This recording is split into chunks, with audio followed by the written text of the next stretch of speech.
রমজান মাসের পর যদি কেউ শাওয়াল মাসে 6টা রোজা রাখে, কয়টা রোজা? 6টা রোজা রাখে। কোন মাসে? শাওয়াল মাসে, যে মাসটা চলছে। তাহলে কি হবে? কানা কাসিয়ামিদ দাহর, তাহলে সে সারা বছর রোজা রাখার সওয়াব পাবে। আপনি 30টা পাইছেন, 30টা রাখছেন, এক মাস রমজান মাসে সওয়াব পাইছেন। সাথে আর শুধু 6টা প্লাস করলে অফার হলো 12 মাস রোজা রাখলে যে পরিমাণ সওয়াব পাইতেন আপনার অ্যাকাউন্টে আল্লাহ সেই পরিমাণ সওয়াব জমা করে দিবেন। তাহলে কোনো বুদ্ধিমান মানুষের শাওয়ালে 6 রোজা রাখা ছাড়া উচিত না। রোজা আমরা রমজান মাসে রাখলাম, আর শাওয়ালে যদি 6টা রাখি তাহলে কয়টা হয়? 36 রোজাকে যদি আপনি 10 দিয়ে গুণ দেন সমান সমান কত হবে? 360। সারা বছরের হিসাব পাইছেন ভাইরা আমার। এই জন্য আল্লাহ রাব্বুল আলামিন আমাদেরকে সারা বছর রোজার সওয়াব দিবেন। শুধু রমজান রোজা রাখলে সারা বছর রোজার সওয়াব পাবেন না। রমজানে 30টা রাখতে পারছেন, সাথে আর শুধুমাত্র 6টা যদি প্লাস করতে পারেন এই মাসে, শাওয়াল মাসে, তাহলে এই 6টার কারণে ওই 30টা আর 6টা সব মিলিয়ে আপনি সারা বছর রোজার সওয়াব পেয়ে যাবেন ইনশাআল্লাহ। চেষ্টা করা যাবে না ইনশাআল্লাহ? আল্লাহ আমাদের সবাইকে তৌফিক দান করুন। এই শাওয়ালের 6 রোজা নিয়ে আমাদের মা বোনদের একটা কমন প্রশ্ন আছে, অনেক ভাইদেরও কমন প্রশ্ন আছে। সেটা হলো যে কারোর যদি ভাঙতি রোজা থাকে, কাজা রোজা থাকে, যে গত রমজানে আপনি হয়তো অসুস্থতার কারণে 2টা রোজা রাখতে পারেন না, 4টা রোজা ভাঙা পড়ছে। কোনো মা বোন মাসিকের কারণে তার কয়টা রোজা, 7টা 8টা রোজা বা 10টা রোজা, 5টা রোজা তার ভাঙতি পড়ছে। এই রোজাগুলো তিনি আগে রাখবেন নাকি শাওয়ালের 6 রোজা আগে রাখবেন? এটা হলো প্রশ্ন। এই প্রশ্নের উত্তর হলো অবশ্যই রমজানের রোজাগুলো আগে রেখে তারপরে শাওয়ালের 6 রোজা রাখতে পারলে বেশি উত্তম। কারণ নবী সাল্লাল্লাহু আলাইহি সাল্লামের হাদিসে আমরা দেখি তিনি বলেছেন, যে ব্যক্তি রমজানের রোজা রাখলো এরপরে শাওয়ালের 6 রোজা রাখলো তার জন্য ফজিলত হলো সারা বছর রোজা সওয়াব। তাহলে আগে রমজানের গুলো শেষ করে তারপরে শাওয়ালের 6 রোজা রাখতে পারলে বেশি ভালো। কিন্তু যদি কোনো মা বোন বা কোনো ভাই তার মনে হয় যে না, ভাঙতি রোজাগুলো রেখে তারপরে আবার শাওয়ালের 6 রোজা রাখা আমার জন্য কঠিন হবে, গড়ে 10-15টা রোজা রাখতে এক মাসে আমার জন্য চাপ হয়ে যাবে, তাহলে যে কোনো একটা অপশন যদি বেছে নিতে হয় তাহলে আমি বলবো অবশ্যই আপনি শাওয়ালের 6 রোজা, যেহেতু শাওয়ালের পরে আর প্রযোজ্য হবে না, এর সব শাওয়ালের পরে আর পাবেন না, এই জন্য শাওয়ালের গুলো আগে রেখে ফেলেন এবং কাজাগুলো যদি পরে রাখেন ইনশাআল্লাহ আপনি পরিপূর্ণ সওয়াব পেয়ে যাবেন। তবে আগে যদি রমজানগুলো শেষ করতে পারেন সেটা বেশি উত্তম, সেটা বলাই বাহুল্য। তাহলে শাওয়ালের 6টা রোজা রাখার চেষ্টা করবো তো ইনশাআল্লাহ। এই শাওয়ালের 6টা রোজার জন্য আবার কোনো কোনো ক্ষেত্রে ডাবল অফার আছে। একটু বুদ্ধিশুদ্ধি থাকলে দেখবেন যে আপনি অনেক অল্প আমল করেও আল্লাহ তাআলার কাছে অনেক বিপুল পরিমাণ সওয়াব পেয়েছেন, সে সুযোগ আছে। যেমন এই শাওয়াল মাসেরও চাঁদের ওই যে 13, 14, 15 3টা দিন আছে না রোজা রাখা সুন্নাত, ওই দিনগুলো রোজা রাখেন, পাশাপাশি আপনি শাওয়ালের 6 রোজারও নিয়ত করেন, অর্থাৎ একসাথে ডাবল নিয়ত করেন, ইনশাআল্লাহ সেটা আদায় হয়ে যাবে। তাহলে ডাবল নিয়ত হয়ে গেল। সোমবার বৃহস্পতিবারের সাথে আপনি প্লাস করতে পারেন, কিন্তু যদি সোম বৃহস্পতিবার আর চাঁদের 13, 14, 15কে আলাদা রেখে এটাকে 6টা রাখেন তাহলে তো সবচেয়ে উত্তম, সেটা বলাই বাহুল্য। তাহলে শাওয়ালের 6 রোজা রাখবো তো ইনশাআল্লাহ। আপনার যেদিন সুবিধা হয় সেদিন রাখেন, এক নাগাড়ে রাখা জরুরি না। শাওয়ালের 6 রোজা রাখা এটা নিয়ম হলো সারা মাসের ভিতর রাখলেই হবে, শাওয়াল মাস শেষ আর হবে না, শাওয়ালের ভিতরে 6টা রোজা রাখি শেষ করতে হবে। এই জন্য আপনি ধারাবাহিক টানা রাখতে হবে এমন কোনো কথা নেই।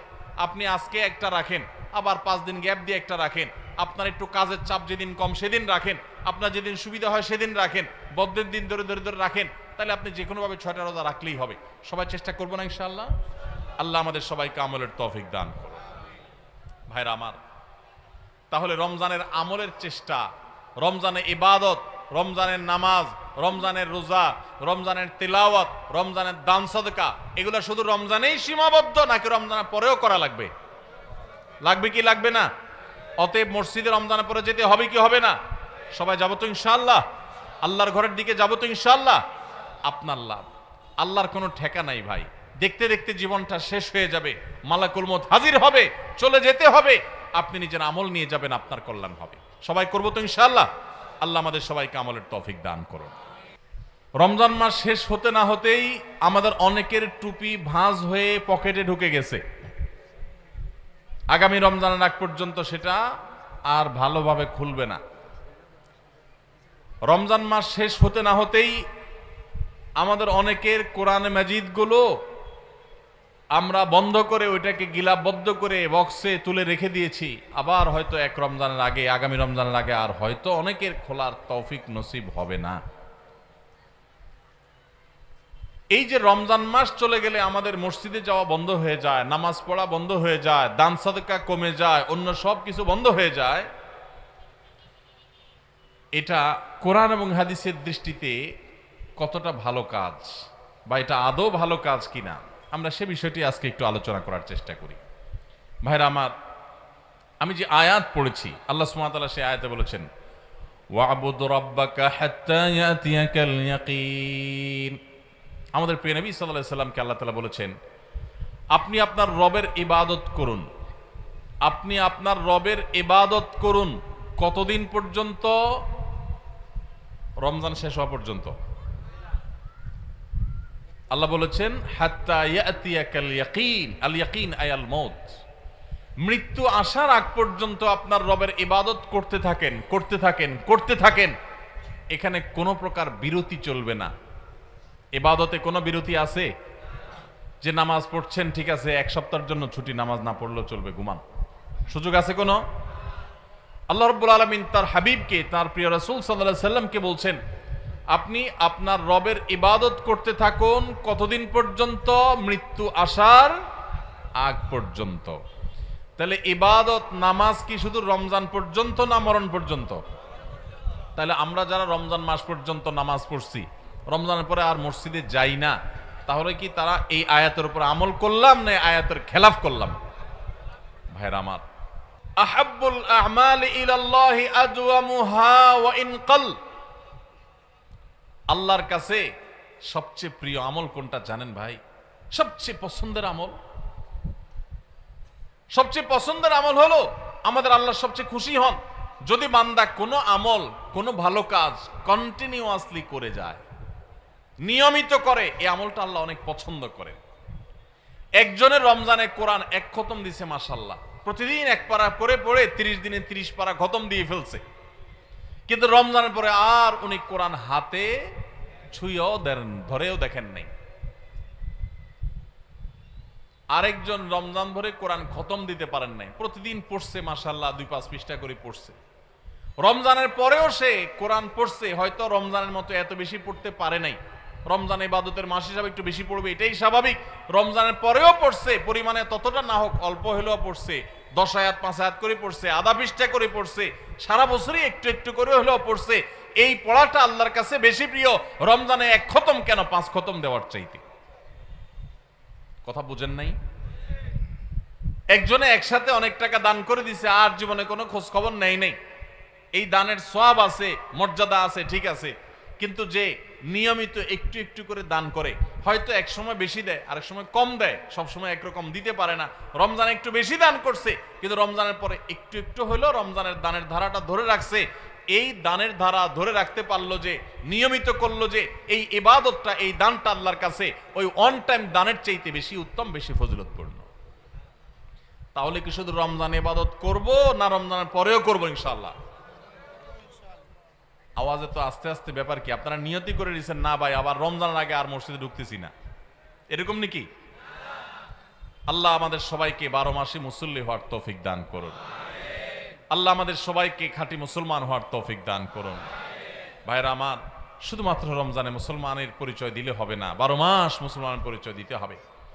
আমাদের প্রিয় নবী সাল্লাল্লাহু আলাইহি ওয়াসাল্লাম তিনি রমজান মাসে যেরকম রোজা রাখতেন, রমজানের বাইরেও কিন্তু রোজা রাখতেন। আমরা রোজা বলতে শুধু রমজান মাস বুঝি, রমজান মাসের বাইরে রোজা আছে না নাই? তাহলে ভাই 4টা বলছেন, ওই ভাই একটা বলছেন 5টা, আপনি একটা বলছেন 6টা, আরো একটা লাগবে। বলেন আপনি কোন মাদ্রাসা শিক্ষক? হ্যাঁ, কলেজের স্টুডেন্ট। মুহররম মাসে বেশি বেশি নফল রোজা রাখতে হবে, মাশাআল্লাহ, কারণ হাদিসে আসছে আহাব্বুস সিয়ামি ইলাল্লাহি, আহাব্বুস সিয়ামি, আহাব্বুস শাহরি ইলাল্লাহি, আহাব্বুস সিয়ামি ইলাল্লাহি শাহরুল বা'দা রমাদান শাহরুল্লাহিল মুহররম। রমজানের পরে, হাদিসের ভাষাটা এরকম, রমজানের পরে নফল রোজার জন্য সবচেয়ে আদর্শ মাস মুহররম মাস। আর নবী সাল্লাল্লাহু আলাইহি ওয়াসাল্লাম শাবানেও বেশি বেশি রোজা রাখতেন। তাহলে বেশি বেশি রোজা 2 মাসে, শাবান আর মুহররম, 7টা আইটেম পেয়ে গেছি। আপনারা 4 জনই পুরস্কার জিতে গেছেন। আপনারা সামনে থাকেন, পুরস্কার আসুক, আলোচনা শেষে আপনারা পুরস্কার পাবেন ইনশাআল্লাহ। কাছাকাছি থাকেন, আপনাদেরকে স্টেজে এনে পুরস্কার দেওয়া হবে ইনশাআল্লাহ। মাশাআল্লাহ, খুব খুশি হলাম, হাজীগঞ্জের মানুষ এত সুন্নত সম্পর্কে জানেন, খুবই ভালো লাগলো মাশাআল্লাহ। আল্লাহ তাআলা হাজীগঞ্জের ভাইদেরকে কোরআন হাদিসের জন্য কবুল করুন, ইসলামের জন্য আল্লাহ তাআলা কবুল করুন। আল্লাহ এই যুবকদেরকে সাহাবীদের মতো যুবক হওয়ার তৌফিক দান করুন, আসহাবে কাহাফের মতো যুবক হওয়ার তৌফিক দান করুন। আল্লাহ তাআলা তাদেরকে ইউসুফ আলাইহিস সালামের মতো সচ্চরিত্রবান হওয়ার তৌফিক দান করুন, দৃঢ়চেতা মুসলমান হওয়ার তৌফিক দান করুন। ভাইরা আমার, তাহলে রোজা শুধুমাত্র আমরা রমজান মাসে অনেকে রাখি, অথচ রমজানের পরে আমরা কত আইটেমের রোজা জানলাম আজকে? 7 আইটেমের রোজা। এগুলো আমি বলতে পারতাম, কিন্তু আপনাদেরকে দিয়ে বলানোতে লাভ হয়েছে কি, আপনাদের মনোযোগটা আর একটু বেশি পড়ছে না? যে মৌলভী সাহেব তো ওয়াজ করবেই, এই বেচারা সব তো মিস্টার সাহেব, এরা তো মৌলভী সাহেব না। মিস্টার সাহেবরাও মাশাআল্লাহ সুন্নাত রোজাগুলো জানে। আমার খুব ভালো লাগে যখন দেখি আমাদের কলেজের বন্ধুরা, আমাদের ইউনিভার্সিটির স্টুডেন্টরা, আমাদের সাধারণ শিক্ষিত ভাইয়েরা, তারা নফল রোজাগুলো রাখে, সুন্নত রোজাগুলো খুঁজে খুঁজে রাখে। আমার দিলটা ভরে যায়। এবং আমি মনে করি যারা মাদ্রাসার ছাত্র আছে, যারা এই রোজাগুলো রাখতে পারেন না, মাদ্রাসার ছাত্ররাও রাখেন, আলেমুল আমার তো রাখেনি আলহামদুলিল্লাহ, যারা রাখতে পারেন না তাদের জন্য একটা প্রেরণা যে তারা সাধারণ শিক্ষিত মানুষ হয়ে নবীজির সুন্নতগুলো খুঁটে খুঁটে আমল করে, তাহলে আমাদের আরো কত বেশি রাখা দরকার। আমরা সবাই চেষ্টা করবো না ইনশাআল্লাহ? তাহলে রমজান মাস ছাড়া আরো 7 প্রকারের নফল রোজা বা সুন্নত রোজা আছে। কয় প্রকারের? 7 প্রকারের। আমরা এই 7 প্রকারের নফল রোজার আবার এক নজরে জানার চেষ্টা করি। ভাইরা তো বিচ্ছিন্নভাবে বলেছেন, আমি একটু এক নজরে বলে দেই। 1 নম্বর হলো প্রত্যেক সপ্তাহের সোমবার এবং বৃহস্পতিবার। প্রত্যেক সপ্তাহের কিবার? সোম এবং বৃহস্পতি, এই 2 দিন রোজা রাখা সুন্নত। আমাদের নবীজি এই 2 দিন রোজা। প্রাত্যহিক রিপোর্ট দেয়া হয় সকাল এবং সন্ধ্যায়। সারা রাতেরটা সকালে, সারা দিনেরটা সন্ধ্যায় ফেরেশতারা আল্লাহর কাছে জমা দেন, আর সারা সপ্তাহেরটা এই দিনে জমা হয়। এই জন্য নবী সাল্লাল্লাহু আলাইহি ওয়াসাল্লাম এই সময় নফল রোজা রাখাটা পছন্দ করতেন। বিশেষ করে সোমবারের দিনটা আবার নবী আলাইহিস সালামের জন্মের দিন ছিল, সেই জন্য তিনি সেই দিনে নফল রোজা রাখতেন। তার অনুকরণে আমরাও নফল রোজা রাখি। তাহলে এক প্রকারের পেলাম নফল রোজা বা সুন্নত রোজা। সুন্নত রোজা একটা পেলাম, সেটা হলো প্রত্যেক সপ্তাহের সোম এবং বৃহস্পতি। নাম্বার 2, প্রত্যেক চান্দ্র মাসের, প্রত্যেক চাঁদের মাসের 13, 14, 15, এটাকে আইএমএ 20 বলে। অর্থাৎ চাঁদ যখন আলোকিত থাকে, পরিপূর্ণ থাকে, ওই সময়ের রোজা 13, 14, 15 এই দিনগুলো রোজা রাখাও সুন্নাত।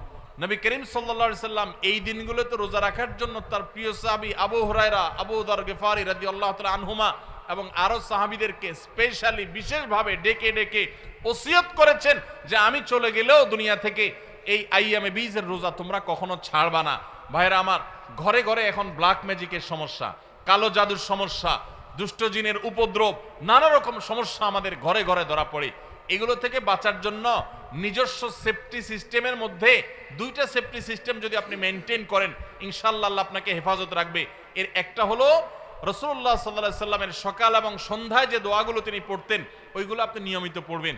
এই সম্পর্কে আমাদের ছোট্ট একটা ছোটি বই আছে, রাসূলুল্লাহ সাল্লাল্লাহু আলাইহি সাল্লামের সকাল সন্ধ্যার দোয়া ও জিকির, রকমারিতে বিভিন্ন অনলাইন শপে পাবেন। আবার আমাদের ওয়েবসাইটে গেলে ফ্রি, আপনি সেটা ডাউনলোড করে পড়তেও পারবেন এই সকাল সন্ধ্যার দোয়াগুলো পড়লে। আর দ্বিতীয় হলো চান্দ্র মাসে 13, 14, 15 এই দিনগুলো যদি কেউ নফল রোজা রাখে, আল্লাহ তাআলা এই ব্যক্তিকে এমন বেশি সেভ করেন, নিরাপদে রাখেন, কোনো ব্ল্যাক ম্যাজিকে, কোনো ম্যাজিশিয়ানের, কোনো জাদুকরের, কোনো কুফরি কালামে তার কোনো ক্ষতি করতে পারে না। আল্লাহ তাকে হেফাজতে রাখেন। তাহলে আইয়ামে 20 রোজা রাখবো তো ইনশাআল্লাহ। 2 আইটেম পাইলাম, সোমবার, বৃহস্পতিবার আর চাঁদের 13, 14, 15। নাম্বার 3, তৃতীয় নম্বর হলো আশুরার রোজা। মুহররমের 10 তারিখ, তার সাথে 9 তারিখ যোগ করে রাখবেন, 2টা রোজা। আর 9 তারিখ কোনো কারণে রাখতে না পারলে তাহলে 10 আর 11, 10 কমন, তার সাথে 9 অথবা 11 মিলায়া 9 রাখতে পারলে বেশি উত্তম। কারণ নবী সাল্লাল্লাহু আলাইহি সাল্লাম তার জীবনের শেষ বছর যখন আশুরা রোজা রাখছেন, তিনি বলেছেন যদি আগামী বছর আমি বেঁচে থাকি লা আসুমান্নাত তাসিআ ওয়াল আশির, তাহলে মুহররমের 9 আর 10 আমি রোজা রাখবো। এইজন্য উলামা ইকরাম বলেছেন 9 আর 10 রাখাটা বেশি উত্তম। তাহলে আশুরার 2টা রোজা রাখা 3 নম্বর আইটেম হলো সোম, বৃহস্পতিবার, চাঁদের 13, 14, 15 আর মুহররমের 9, 10 অথবা 10, 11। তাহলে কয় পদ হলো? 3টা। 4 নম্বর হলো জিলহজের 9 তারিখ অর্থাৎ আরাফাত দিনের রোজা। এই দিনের রোজার মাধ্যমে আল্লাহ রাব্বুল আলামিন মানুষকে 1 বছরের পেছনের গুনাহ খাতা মাফ করে দেন, 1 বছর অগ্রিম আল্লাহ সুবহানাহু ওয়া তাআলা মাফ করে দেন। তাহলে এই যে আশুরার রোজা, এর পাশাপাশি আরাফাত দিনের রোজা অর্থাৎ 9 জিলহজ, সেটা আরেকটা আইটেম হলো। তাহলে 4টা হয়ে গেল, আশুরার রোজা, আরাফাতের রোজা, আবার চাঁদের 13, 14, 15 আর সোম বৃহস্পতিবার, 4টা হয়ে গেল। এরপরে আসেন আরেকটা নফল রোজার জন্য গুরুত্বপূর্ণ আইটেম হলো, গুরুত্বপূর্ণ নফল বা সুন্নাত রোজার সময় হলো আমাদের প্রিয় নবী সাল্লাল্লাহু আলাইহি সাল্লাম সবচেয়ে বেশি নফল রোজা রাখতেন যে মাসে, সেটা হলো শাবান মাস। কোন মাস? শাবান মাস, রমজানের আগের মাসটা। তাহলে সে মাসে আমরা বেশি বেশি নফল রোজা রাখবো। কয় নম্বর হলো? 5 নম্বর। 6 নম্বর হলো মুহররম মাসেও নবী সাল্লাল্লাহু আলাইহি সাল্লাম বেশি বেশি নফল রোজা রাখতেন। হিজরি বর্ষের প্রথম মাস মুহররম, 6 নম্বর হলো। আর 7 নম্বর হলো যেই মাসটা এখন চলছে শাওয়াল মাস, এই শাওয়াল মাসে কয়টা রোজা রাখা সুন্নত? 6টা রোজা। তাহলে মোট 7 পদ পাইলাম আমরা। সোমবার, বৃহস্পতিবার, চাঁদের 13, 14, 15, মুহররমের 10 এবং 10-এর সাথে মিলায়া 9 অথবা 11, 2টা রোজা। আরাফাতের দিন অর্থাৎ জিলহজের 9 তারিখের রোজা, 4টা গেল নি। আর শাবান মাসে বেশি বেশি রোজা, মুহররম মাসে বেশি বেশি রোজা, কয়টা হলো? 6টা। আর 7 নম্বর হলো শাওয়ালের 6টা রোজা। এই নফল রোজাগুলো, সুন্নত রোজাগুলো রাখবো তো ইনশাআল্লাহ। এখন আর রোজা রাখার ব্যাপারে বেশি ওয়াজ না করলেও চলে। ওয়াজ ছাড়াই মানুষ রাখে। কেন রাখে? কারণ ডাক্তাররা আজকাল আমাদেরকে ফজিলত শুনাই দিছে যে সুস্থ থাকতে হলে রোজা রাখার কোনো বিকল্প নাই। আমাদের শরীরে আল্লাহ তাআলা যে পরিমাণ মেদ, চর্বি এগুলো জমে যায়, যে পরিমাণ আল্লাহ তাআলা পাওয়ার দিয়ে রেখেছেন, আমরা যদি রোজা রাখি তাহলে সেগুলো গলে গলে গলে অতিরিক্ত মেদ, চর্বিগুলো কমে যায়, মানুষ সুস্থ হয়। রোজা রাখার কারণে মানুষ শারীরিকভাবে সুস্থতা অনুভব করে। যে যত বেশি রোজা রাখে সে শারীরিকভাবে তত ফিটনেস তার হয়, তার সুস্থতা তত বেশি সে ফিল করে, অনুভব করে। এক সময় মানুষ মনে করতো যে রোজা রাখলে বোধহয় মানুষের ক্ষতি হয়। রোজা রাখাতে মানুষের ক্ষতি হয় না, লাভ হয়। মানুষ খেয়ে অসুস্থ হয়, না খেয়ে অসুস্থ হওয়ার চাইতে খেয়ে অসুস্থ হওয়ার পরিমাণ বেশি। খাবার কন্ট্রোল করতে বলে ইসলামের জন্য, নিয়ন্ত্রণহীন কবজি ডুবায়া 2 হাতে 4 হাতে খাইতে ইসলাম বলে না। এজন্য ভাই রমজানের রোজার পাশাপাশি নফল রোজাগুলো আমরা রাখার চেষ্টা করবো তো ইনশাআল্লাহ। আল্লাহ আমাদের সবাইকে আমলের তৌফিক দান করুন। ভাইরা আমার, মাশাআল্লাহ। তাহলে আমরা রমজান মাসের যে রোজা রাখি, এটা শুধু রমজান মাসেই রাখবো নাকি বছরের বিভিন্ন সময়ও আর রাখতে হবে? সেই জিনিসটা আমরা আজকে জানলাম কি জানলাম না? এখন দায়িত্ব হলো আমল করা। কে কে নিয়ত করছেন আমল করার? নিয়ত করছেন কে কে? বুঝি হাত তুলছেন না অযথায় হাত তুলছেন? আল্লাহ আমাদের সবাইকে আমলের তৌফিক দান করুন। আল্লাহ আমাদের সৎ সাহস দান করুন, বলুন আমিন। ভাইরা আমার, রমজানে আমরা যে নেক আমল করছি টুকটাক, 30টা রোজা রাখছেন বেশিরভাগ মানুষ মাশাআল্লাহ, তারাবির নামাজ পড়ছেন, কোরআনে কারিম একটু একটু করে যতটুক পারছেন, কেউ 1 খতম, কেউ 2 খতম, যে যদ্দুর পারছেন, কেউ 1 খতম না পারলে যদ্দুর পারছেন তেলাওয়াত করছেন। আলহামদুলিল্লাহ, অনেকে দান সাদাকা করছেন, সবে কদর ইবাদতের জন্য চেষ্টা করছেন। এই যে রমজানে আমলের চেষ্টা আমরা করেছি, এই আমলগুলো আল্লাহর কাছে কবুল হয়েছে কি হয় নাই, এটা বুঝার একটা উপায় আছে, আলামত আছে। নিশ্চিত কোনো উপায় নাই, কারণ আমল কবুল করা না করা কার এখতিয়ার? আল্লাহর এখতিয়ার। শতভাগ পারফেক্টনেস আপনি এনেছেন, আপনার কাছে মনে হচ্ছে, তারপর কোনো ত্রুটি থাকতে পারে যেটা কারণে আল্লাহ তাআলা বললেন না আমি তোমার এটা অ্যাকসেপ্ট করলাম না, সে এখতিয়ার আল্লাহর আছে।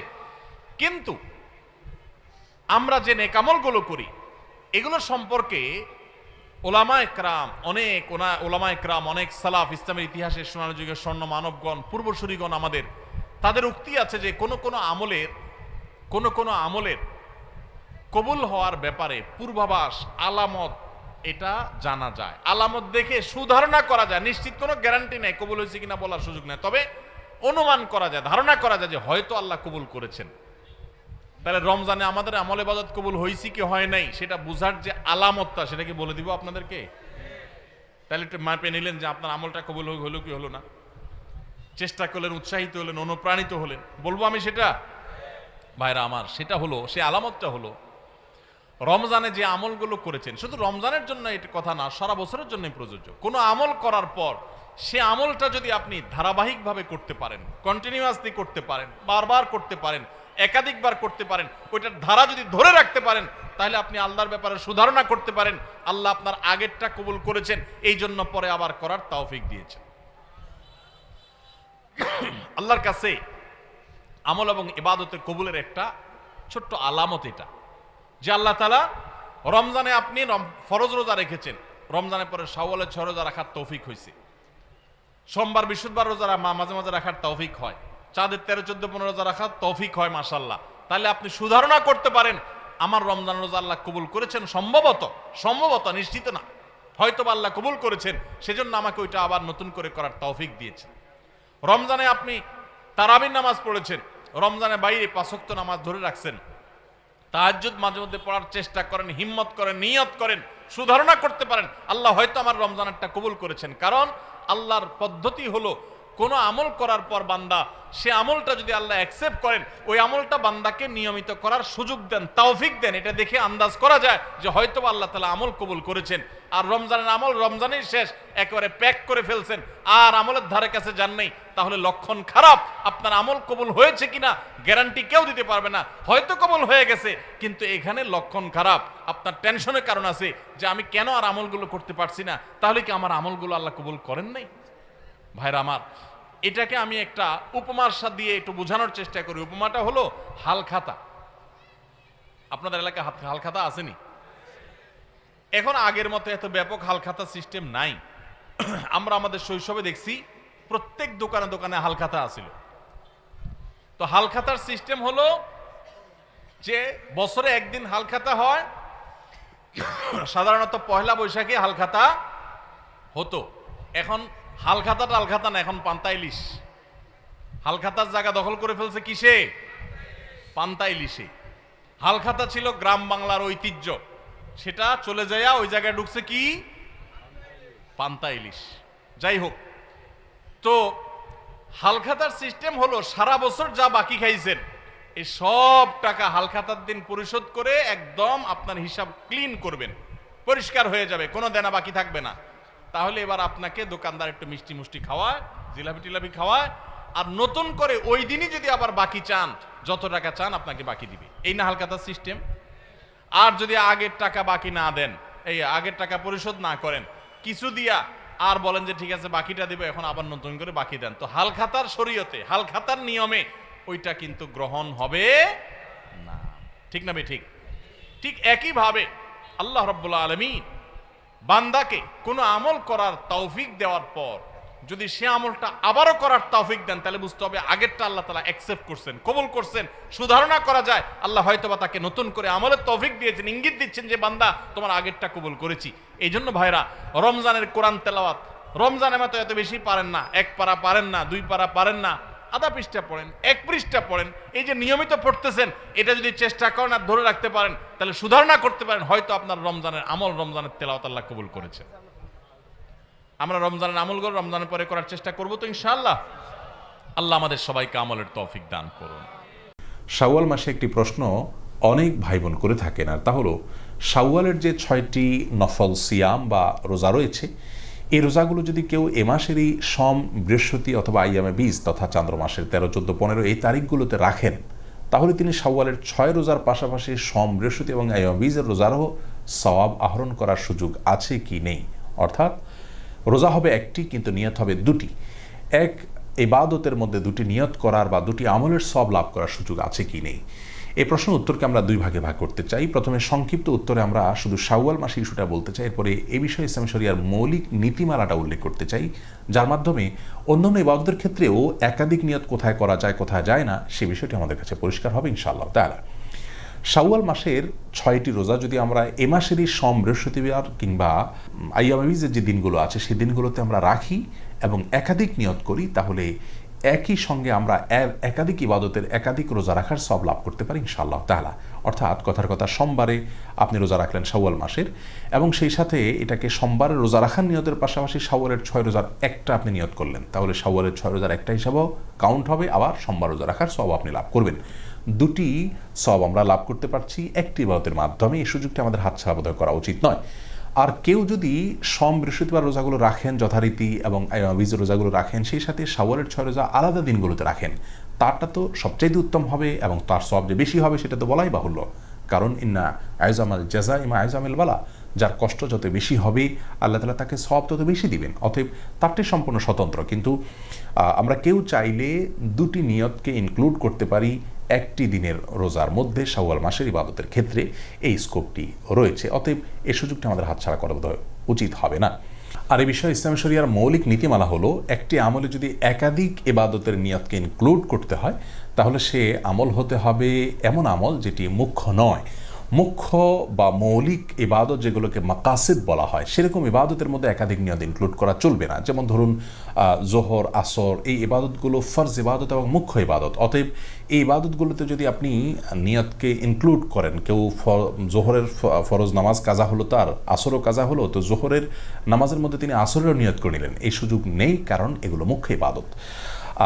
যেগুলো ওয়াসাইল জাতীয় ইবাদত, যেগুলো মুখ্য নয় এমন ইবাদত, যেমন ধরুন মসজিদে প্রবেশের 2 রাকাত সুন্নাত। মসজিদে প্রবেশ করার পর নামাজ না পড়ে যেন মানুষ না বসে, এটা হলো মূল বিষয় এখানে। ওই 2 রাকাত যেটি আমরা মসজিদে প্রবেশের সম্মানার্থে পড়ছি হাদিসের নির্দেশ অনুযায়ী, সেই 2 রাকাতই এখানে একমাত্র মুখ্য নয়, মুখ্য হলো নামাজ পড়াটা।